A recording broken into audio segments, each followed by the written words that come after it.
மக்கள் அசுத்தம் செய்யாமல் இருப்பதும் மற்றவர்களை அசுத்தம் செய்யாமல் தடுப்பதும் தான் காரணம்.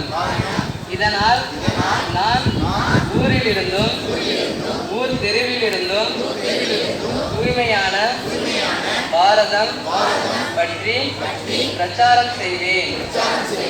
நான் இன்று இந்த உறுதிமொழியை எடுத்துக்கொள்வதுடன் பிற 100 மக்களையும் எடுக்க வைப்பேன்.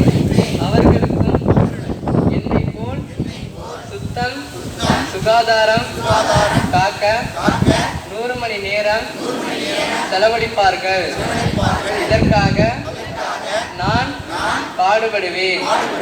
நான் சுத்தம் சுகாதாரத்திற்காக எடுத்துள்ள இந்த முதல் அடி பாரத நாடு முழுவதையும் சுத்தமாக மாற்றுவதற்கு உதவி செய்யும்.